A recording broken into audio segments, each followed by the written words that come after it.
My name is Naveen Kella. I've actually met a couple of you. Many of you I've not met before, but they've heard of your name. I'm a urologist. I've been in San Antonio for nearly 10 years. My specialty, we see general urology, we see everything. My specialty training was in prostate cancer. I did a fellowship at Baylor back in 2003. And when we came to San Antonio, they had a robot here in town, but no one was really using it yet for doing prostate surgery. And so we started using it to do prostate surgery. Now, 10, 11 years later, we've done over 2,000 cases here in San Antonio. Wanted to say thanks to Glenn Howard. He's with a company called Myriad. We'll be talking about their product as well. They're in a very exciting field of genomic testing. You probably have heard of it already for breast cancer, but they have tests now for prostate cancer as well. So, and then we're going to talk about PSA screening. There's lots of controversy right now over the merits of screening. So I think what we'll do is we're going to start talking about that, and then we'll jump into newer aspects of prostate cancer, such as genomic testing. It was a randomized study comparing control versus patients who were getting PSA screening. What they were trying to do is to see how many people died in each of the arms. Very admirable study. Does PSA screening really work? Does it prevent deaths?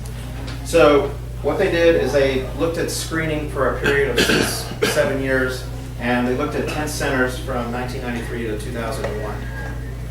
Anyone who should say greater than 4 was considered abnormal, and they were sent or they were recommended to get evaluation at this point. 85% of the patients who were in the study complied with getting PSA testing. And most of the patients complied with the I should take that back. Not many people complied with the recommendation to go get a biopsy. 30-40% of the people, when they were screened and they said, hey, you hit 4, you should go see for a biopsy, not many of them listened. So that kind of hurts a study when you're trying to figure out if there's a difference. And the New York Times picked up this study like the day after it was published, and the study concluded, hey, there's no difference in controls versus screening in preventing prostate cancer death. That was what the conclusion was from this study. But as I'm going to show you here, there was a lot of big problems that call into question the conclusions of the PLCO.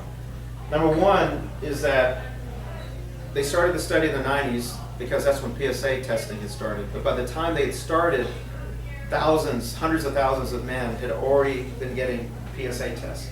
So when they created the control arm, nearly half of the people in the control arm at the beginning had already been tested with PSA. So you have a lot of people who may have had disease who were screened out because they got treated, they got a biopsy. So, and the study, the way it was set up, was looking at a set way of screening patients with annual PSA testing versus usual practice. So you're a patient, you're seeing the doctor clicks off 20 different labs they want drawn. A lot of times PSA would get clicked off. Okay, we're talking about a study being done in the United States, and you could see that easily happening. And so every year in the control arm, there was more and more contamination. More and more people were getting PSA tested and being pulled out. So by the time they did their final analysis, you had a control arm that if they still, nearly over half of them had a PSA test. So a lot of these guys had been kicked out of the study.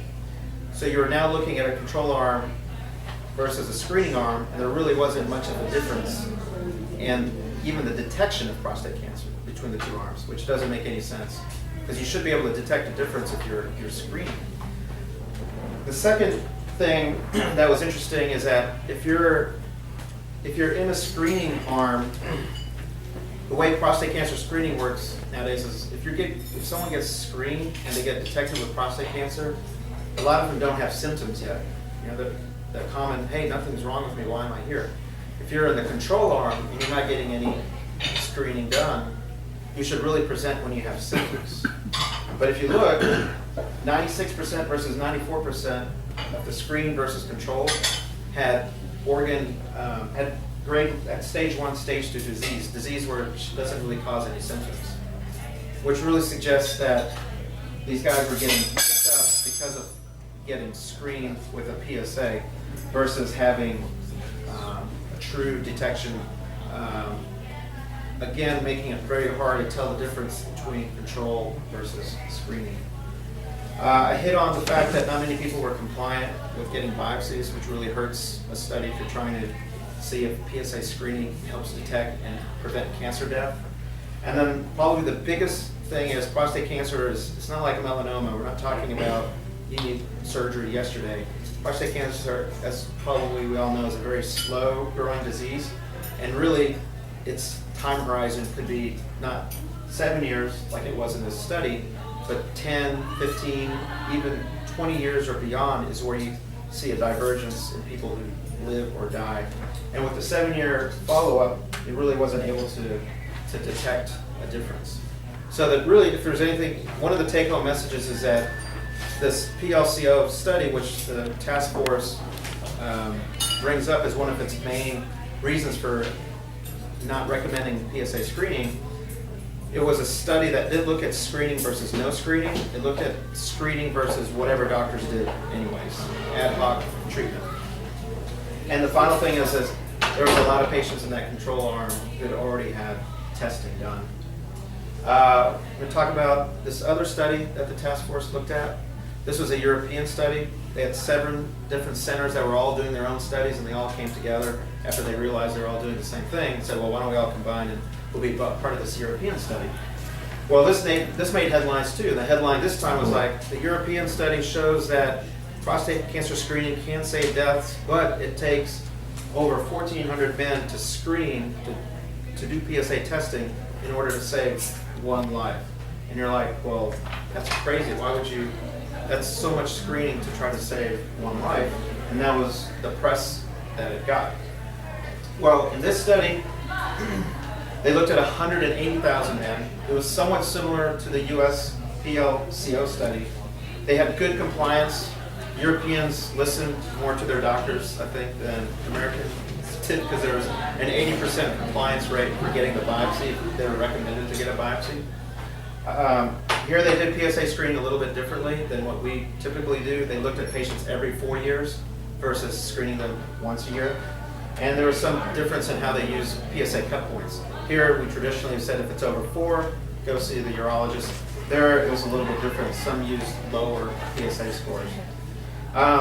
Here definitely you see a difference in control arm versus screening arm, 4% versus 8%. Also you see a difference in diseases that actually were significantly more advanced, 27% versus 45%. So that means there wasn't contamination. You know, if someone got cancer in the control arm, their cancer tended to be a lot more advanced.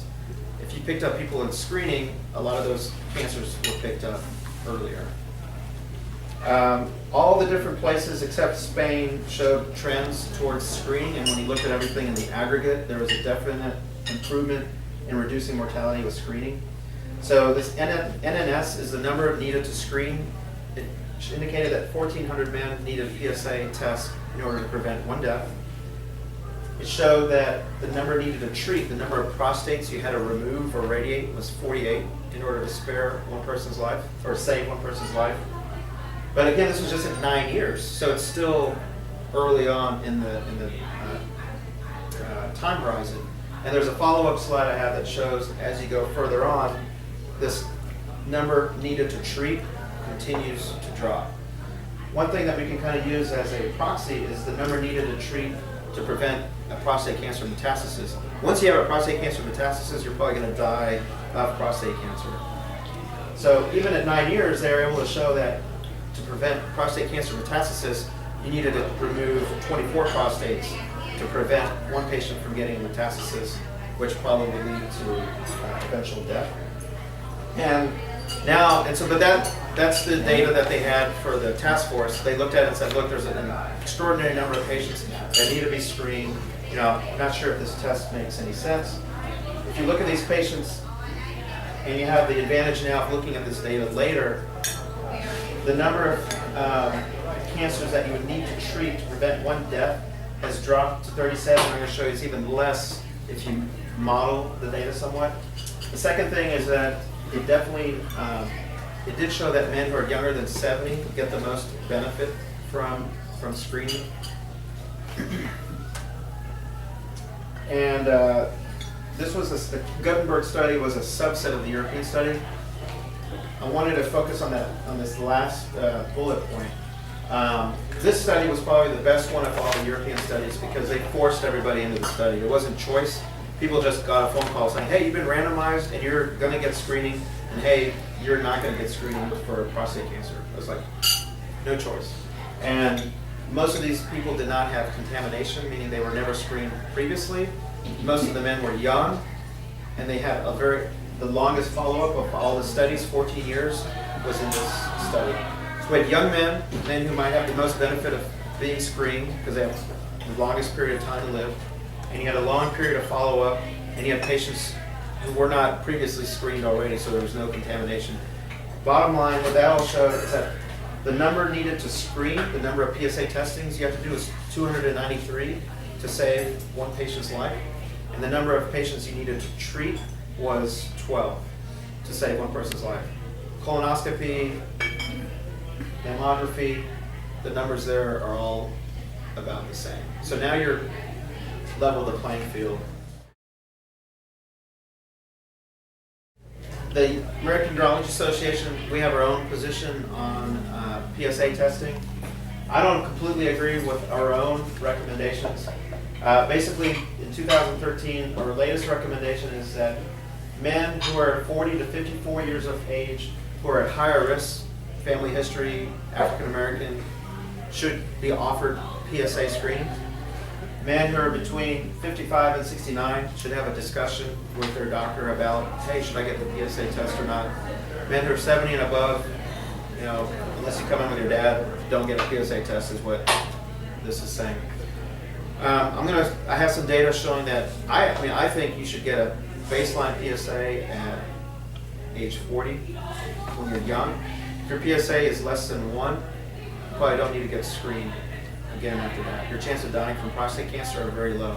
If your PSA is over 1 and you're 40, well, you should start getting screened because you're the one who's at a much higher risk of potentially developing prostate cancer or worse, potentially dying from prostate cancer.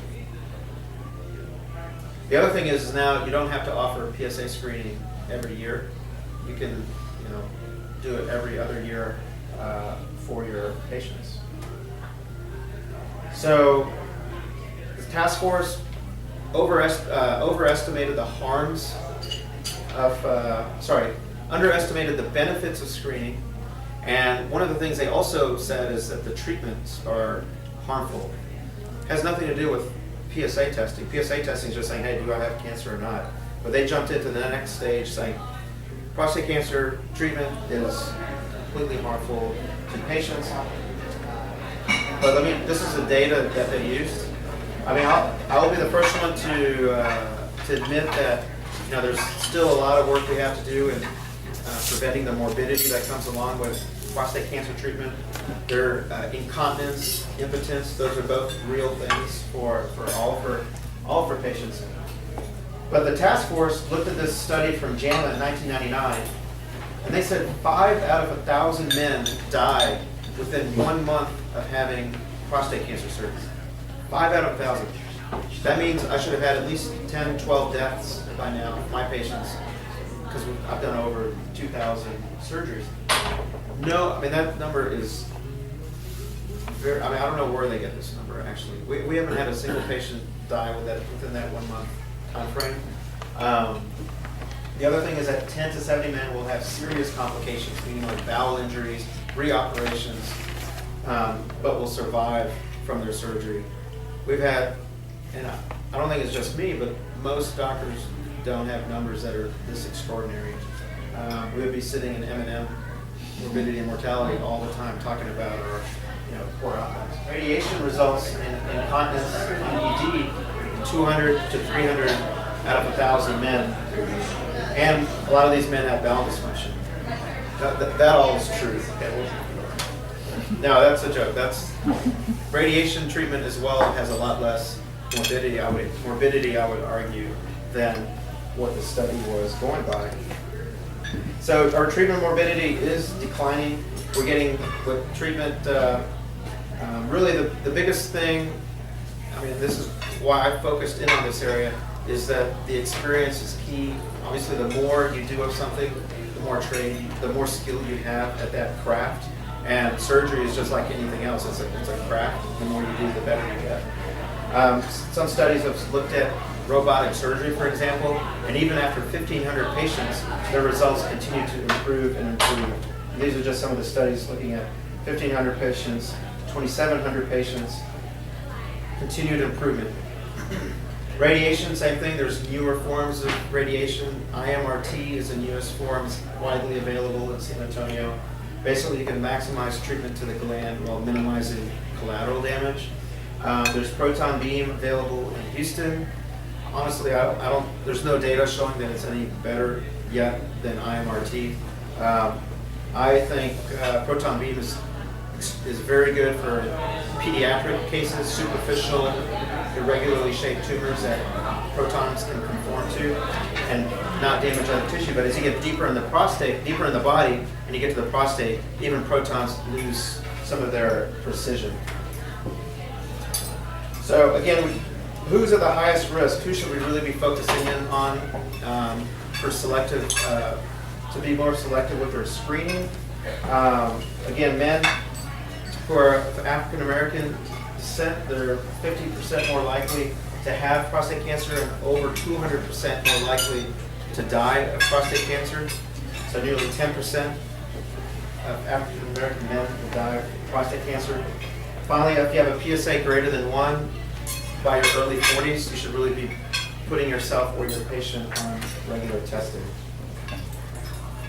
Now, it's undeniable that we have PSA screening, which I think has been given an unfair wash by the task force.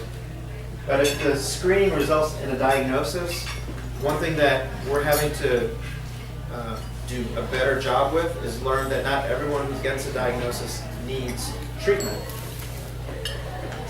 And that's what we're going to talk about next, is how do we figure out, we have a person who has a biopsy, they're positive, how do we figure out if that's a patient that truly needs treatment?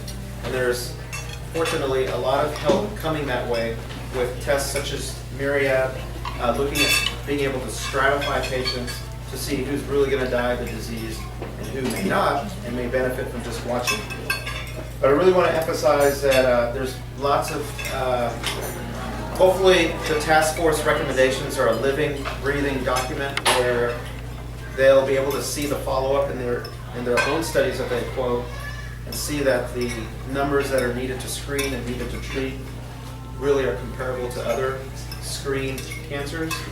And then as far as looking at the harms of treatment, that 1999 study that they quoted really should be updated to a 2009 or a 2013 study where you'll see a lot less morbidity with treatment. But definitely overtreatment is a problem and we need to fix it. It's that curve I showed you where so many people die with the disease, not because of the disease. So what are some of the ways we can do that? Well, one is there are calculators online. You plug in PSA, you can plug in the race of the patient, the Gleason score, comorbidities, and you can spit out this patient has a X% chance of dying from the prostate cancer. There's genomic testing, and genomic testing actually uses the tissue from that patient.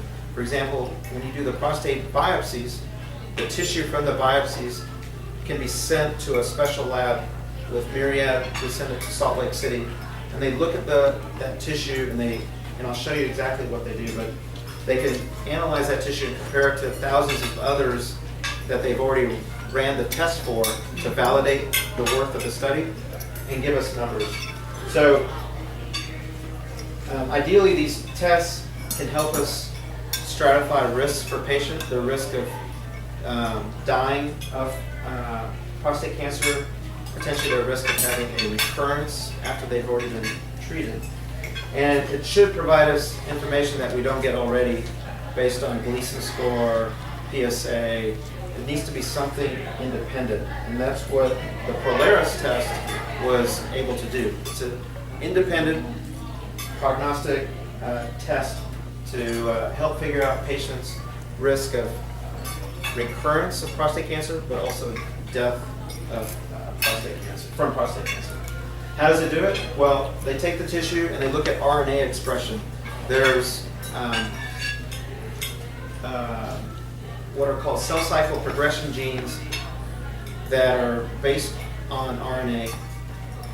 The test will actually look at the levels of expression of these different genes and then can give you a personalized risk assessment based on your tissue. It's really moving medicine, to the next level where we're getting more and more into individualized medicine.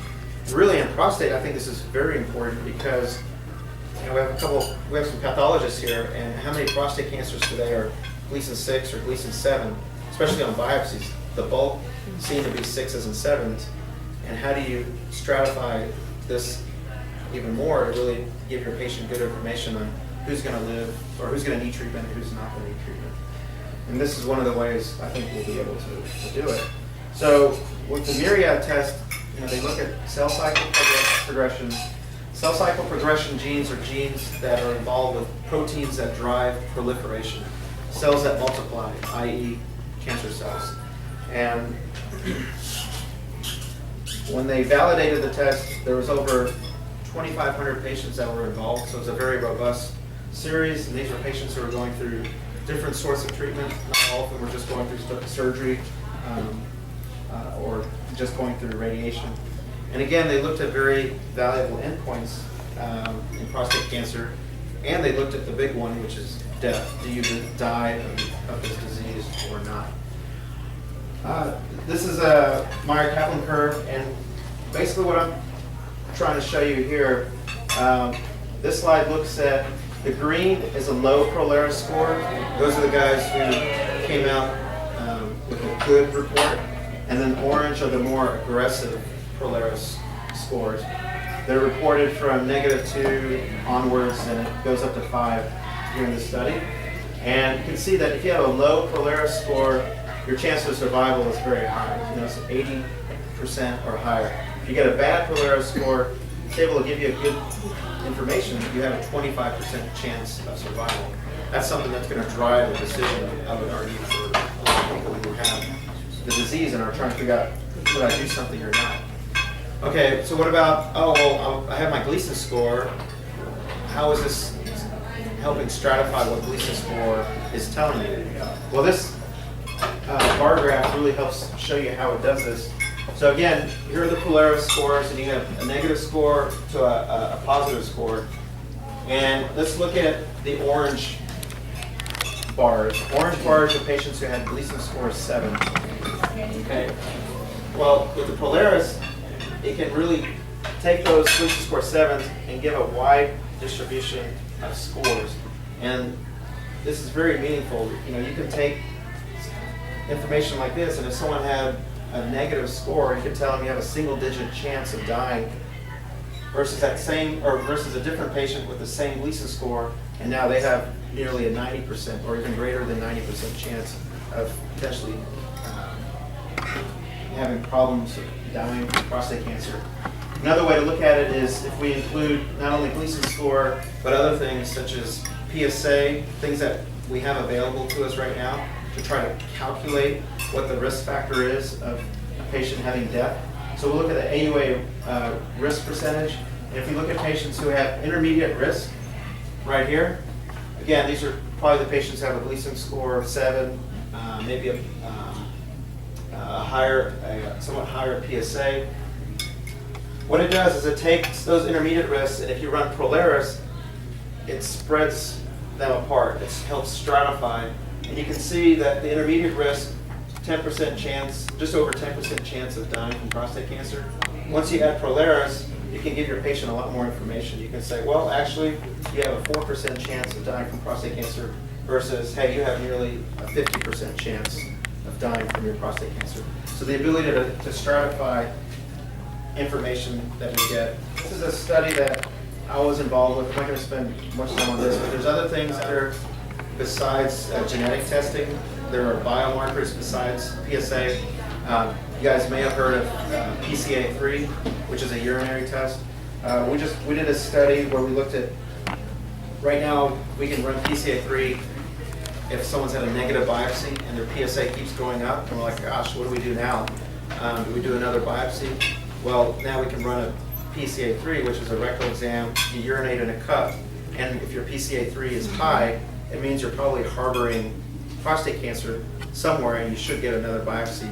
If your PCA3 is low, your PSA is still creeping up, but you had a negative biopsy, you're probably fine. You don't have to have as aggressive of a attitude on getting a re-biopsy. But we looked at PCA3 and another marker called Temperus 2-ERG, and we basically did some studies looking at patients and stratifying their risk of developing cancer and how aggressive their cancer could be. And we found a lot of interesting data in patients where we can almost use these tests. So a patient has an elevated PSA, they come in, see us, we run the PCA3 and the T2-ERG test, and we can almost predict whether or not they will have cancer, and even to the next level, tell you how aggressive that cancer is going to be. This is just our site, just our study, but it's interesting how we're moving along further from the days of we just use PSA. And finally, this complicated graph used to be PSA, elevated, biopsy, surgery, radiation, active surveillance.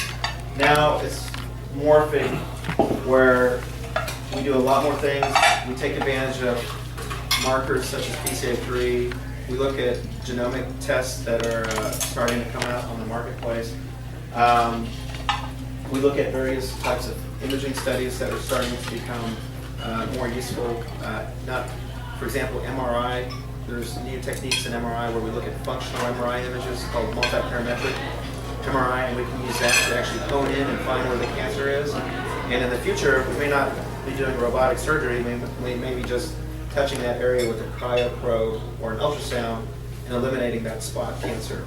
Like I said, my argument would be not only should the task force recommendations be a living document, but what we do on our side needs to continually be evolving as well.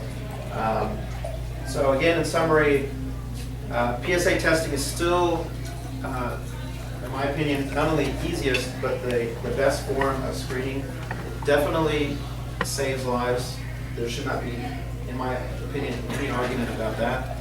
The task force recommendations, I think, underestimated the benefits of screening and really overestimated the harms of treatment, except for like radiation.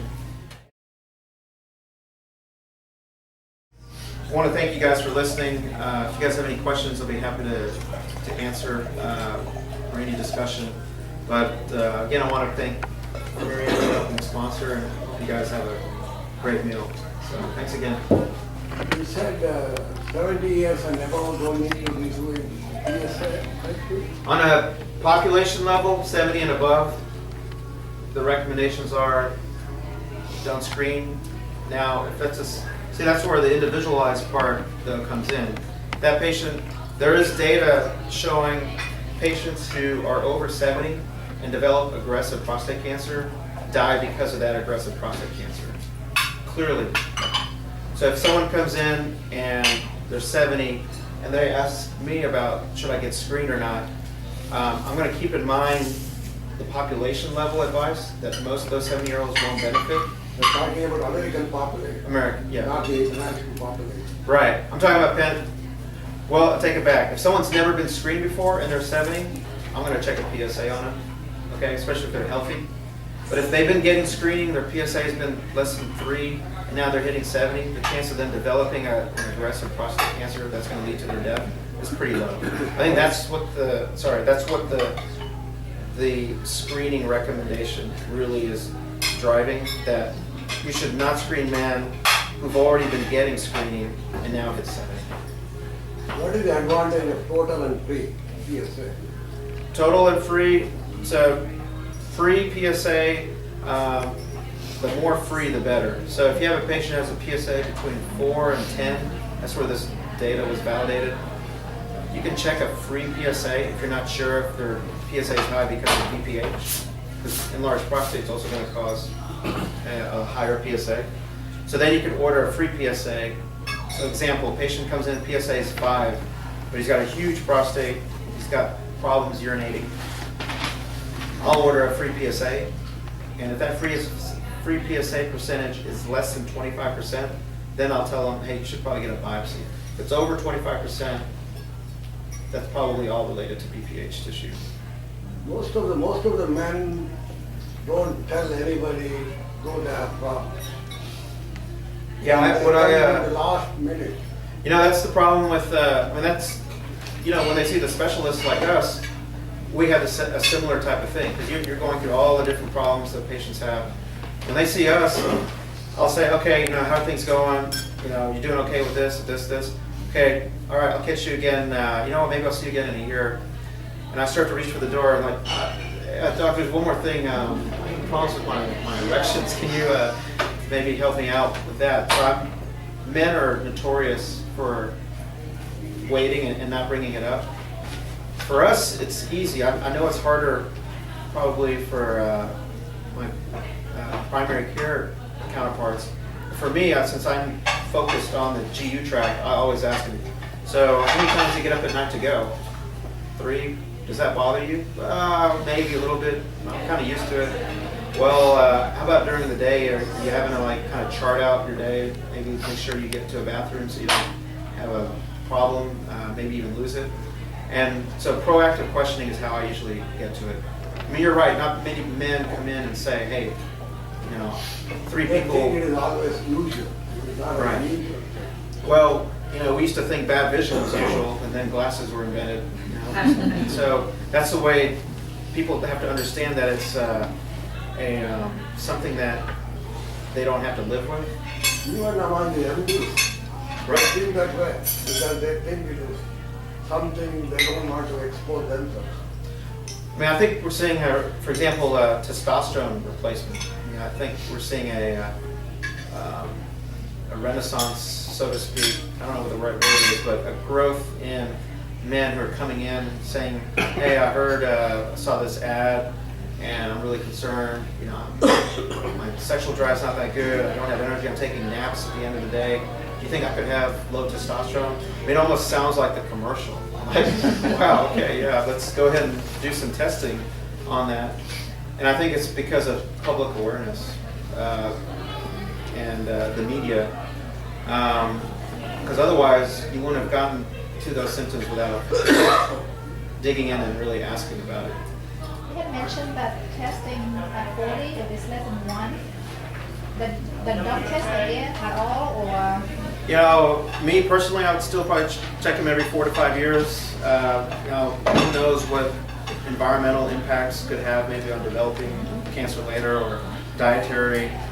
But statistically, they looked at a group of patients where they all had their blood drawn when they were very young, and then they saw how all the patients did later who died of prostate cancer, and then they ran PSAs on all those preserved serum, and they found that the ones who really had prostate issues were the ones who had a PSA over 1, and that's kind of where that recommendation. But then at 40 is when we talk about the high risk. So are we talking about all men or one with the high risk? For high risk? I mean at 40. At 40, I kind of offer it to my personal practice. I offer it to everybody if they don't have one at 40. Okay. The guidelines say if you have family history, Right. you have African American, or you already know that you have a PSA greater than 1, then test them more closely. But my practice, it's easy for me. Everyone get a PSA at 40 if I happen to see you. And less than 1, hey look, if you see someone else about this, you probably don't have to worry about it. If you're over 1, you see me back in a year. And then the rate of growth on the PSA level, are you still PSA velocity is controversial. It is. My personal practice, I will look at velocity. I don't know if the data completely supports that, because what if I didn't check your PSAs and you're 45, and then let's say I checked your PSA at 40 and it was 1, and then it was 1, and then I checked it again a few years later, it was 2. It's double. Oh my gosh. What if you're 45 and I checked you for the first time and it was just 2? I would have totally had to come back later. So the velocity thing is hard to figure out. But if you've been checked yearly and it's increasing, then That's how we do it. velocity that you look If at. they're in their low 40s and it hits 2.5, that's usually when I'll do a biopsy. Now, if you have someone and their PSA went from 1 to 2, I would recommend maybe checking it again in a few months' time, just to make sure that it's really still going up. Because sometimes it'll come right back down. Maybe the guy had sex the night before, or rode a bicycle race. Sometimes they could cause a little blip in the PSA where it looks like it's double, but it may have been just because of that thing that they just done. Yeah, if you have family, if your brother or father had prostate cancer, then you should definitely get checked earlier. You want to mitigate the chance of, you want to know if you have cancer or not, number one. And then number two, decide, okay, is this something I have to worry about? Yeah, genetics definitely play a role. Like twins, I've operated on 2 sets of twins. They both have the exact same. Prostate-wise, definitely heredity plays a big role. And then diet too. Like Japanese people in Japan don't have that much prostate cancer, but a study showed that when they come here and they assimilate into a Western diet, in one border state, but they probably the beef, red meat consumption, barbecuing meats. They're Japanese eat meat, but it tends to be raw fish. It seems to be a good thing because they don't have bad rates. They don't have much prostate cancer in Japan until they come here. How would you modify your guidelines for a 45-year-old young man who comes in for the first time? What do you tell that young man? How often are we going to do PSAs on him? So, Family history of cancer, father, grandfather. Family history, it's easy. I'll just tell them to get it checked once a year. Recommendations say every 2 years. I still check once a year just because it's easier. So if they have family history and they're 45, that's really easy. If they come in and they don't have any history, they don't know their history, then it becomes a lot harder. So I'll still get a baseline PSA check. I'll say, hey, there's some data looking at guys who are 40 and their PSA being less than 1, that's good.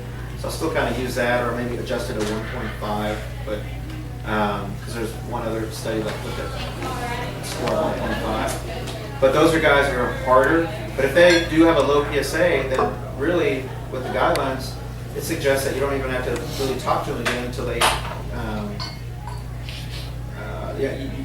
they say that you don't even have to test them again. I think that's almost foolhardy, but you should I would check their PSA every few years. If you don't, you'll go somewhere else. You get it done every year. Right, and so again, I'm not arguing, there's definitely proof that we have misused the PSA test, but it is, the test does work. There's data clearly showing that it works.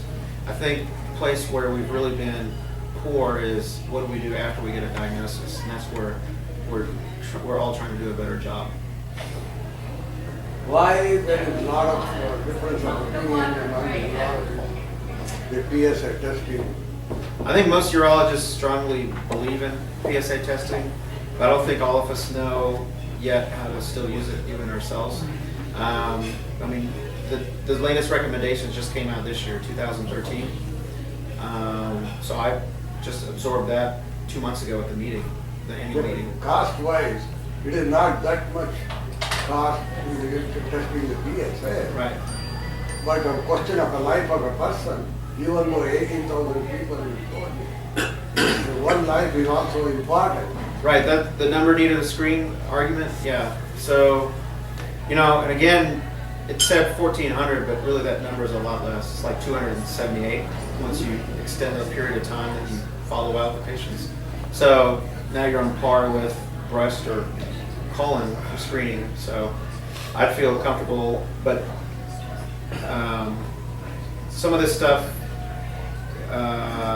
it's just out of her control because the task force did what the task force What about did. the attorneys will say, you didn't do the testing and you'll need more practice? I'm sure we'll see that. And I'm sure we'll see that pretty soon because if people don't, if there's large, training for this kind of situation. well, if there's large populations that aren't getting screened, you're going to start seeing. I mean, you won't see deaths right away, but you'll see patients within about 5 years who start showing up with advanced forms of disease, and then they're symptomatic, and they'll be like, wait a second, why was I never checked? That's my guess. You know, it's not necessarily the cost of the test, it's how many biopsies that generates. That's the problem. Yeah. You know, the patient gets tested and then you tell them there's a problem and the patient starts feeling bad. And then he has to go through all these things. And then later on you say, hey, it was okay. But in the meantime, the patient's gone through 6 months of hell while trying because he needs to been done. That's the problem. Yeah, there's anxiety now, but that's interesting because there was also a study that looked exactly at that, like what is the anxiety created with PSA testing? And men who were getting PSA tested, the caveat was everyone knew you could die of prostate cancer. Okay, and then you asked the men who had PSA screening and you asked the men who did not have PSA screening who felt more comfortable. The men who are getting PSA screening actually felt more comfortable. And then even when you added in the hazards of a potential biopsy, and they looked at the men who got the biopsy, and they said, hey, you got a biopsy, you didn't have cancer, how do you feel about this? They actually all mostly felt good. Definitely there are problems with prostate biopsies too. You can sometimes get really bad infections, and it's a cost. But that's after the fact. That's all after Yeah, the but fact. before the fact, they don't feel They got the anxiety then. Right, that's true.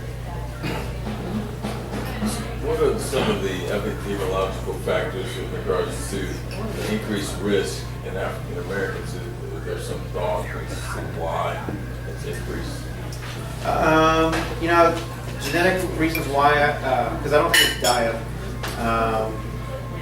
I think it's it's probably just a genetic. My best guess, and there may be papers out there about it. I won't have much to say because I can't remember if I read them. But I would think that it's mostly a genetic thing. Because I think diet, there's enough control where everyone pretty much has the same sort of diet, same sort of environment.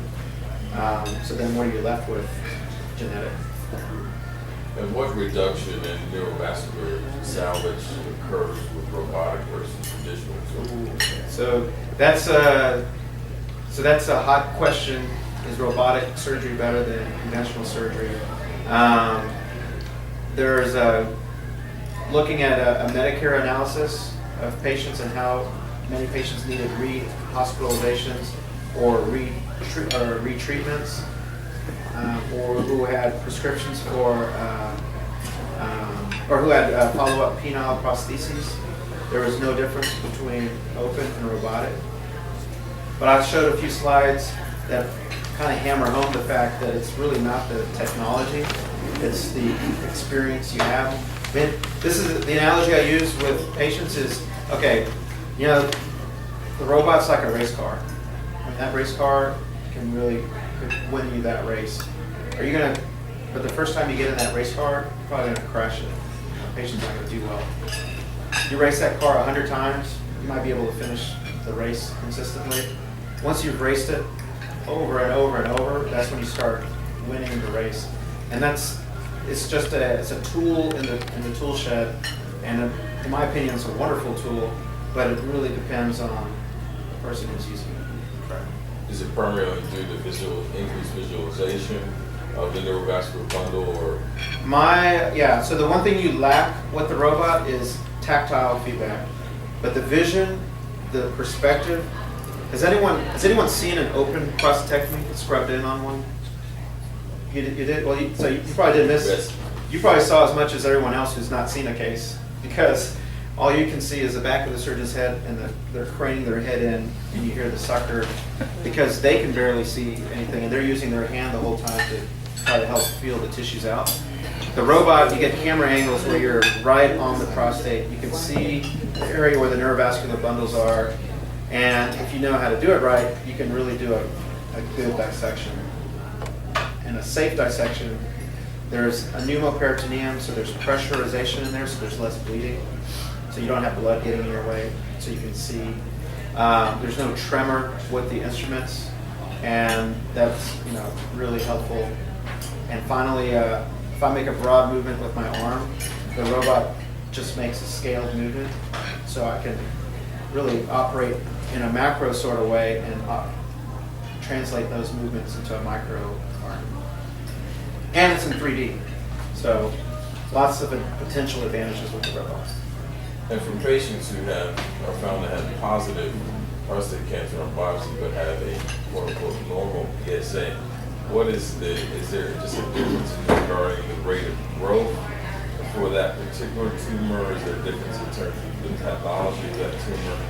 What's the correlation to determine their risk for later? Why they had a normal PSA but yet had a fairly aggressive tumor?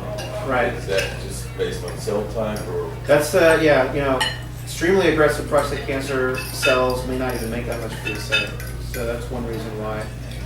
And then the rest of it is timing. If you're screening someone and their PSA goes up, let's say it doubles, from 1.5 to 3, it's still pretty early on for most prostate cancers, and so you might pick up a more aggressive Gleason score. But like I mentioned, once you have that Gleason score, not all Gleason score 7s, for example, are created equally, which is probably touching on kind of what you're asking too. And that's where we have newer tests now, like genomic testing, that can help figure out who's going to live and who's going to die. Is the robot surgery done exploratory laparotomy also? They're doing single port, one port surgeries for gallbladder, but there's not much exploratory, just general exploratory. No. One of the problems with the robot is that it gives you a good view of a specific area, but if you're trying to take a broad view of the entire abdomen, it's terrible. Somebody suddenly developed some abdominal pain, and they want to find out what's going on. If they find the tumor somewhere in the momentum, then how does the robot? If it's a focused area, then the robot might be good, but if you're going to have to operate in a broad area in the abdomen due to the cancer? Yeah, the general surgeons use it for sigmoid resections. The general surgeons are using it for gallbladders, but it doesn't work in a wide area. How much, in your practice, how much testosterone replacement, is making up your practice right now in urology? I mean, let's say, let's just take a month. How many patients in a month actually come up to you? And I'm not talking about prostate cancer patients. I'm just saying everybody. How many people in a month say, "Can you give me testosterone replacement?" Oh, yeah, I'm sure we get at least a few people a week. That's a lot. A few people a week, which is what, about 10 compared to 0 2 years ago. So it's about 100 a year. Is that fair? Yeah, I would say probably more, but yeah, definitely we're getting, and I think it's all due to advertising. People are like, wait a second, I have these things that they listed in this advertisement, and they're telling me to check my testosterone.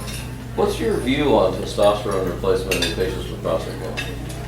My view is is evolved considerably. We used to never, testosterone used to be considered fire. It used to be considered the jet fuel, and prostate cancer was a fire. So if you spray testosterone on a patient who had prostate cancer, you would inflame the disease.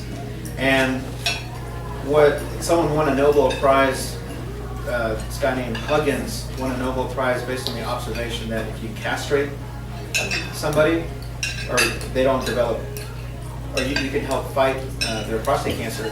And he made it on the observation that eunuchs never develop prostate cancer. If you don't make testosterone, you don't make prostate cancer. So for years, it used to be thought testosterone is bad for any kind of prostate cancer. But what we're finding now is that testosterone can actually, it's almost 180 degrees different. Is that in some forms of cancer that, especially if you've treated someone with surgery, potentially even, maybe even radiation, but definitely surgery where the prostate cancer gland is gone, and they have low testosterone, and they have a 0 PSA, there are studies showing that you do not have a significant increase in patients who develop prostate cancer. Why is that? Why? I mean, you're giving a guy who had prostate cancer testosterone. Well, there's a saturation theory now that a lot of people are talking about where you can give testosterone to a patient, and if you stop from overfilling the jar, they're going to do okay. So if you just bring it back to normal in that jar, those guys will do okay. But if you overfill the jar, like a person maybe taking steroids, that's where you could run into issues.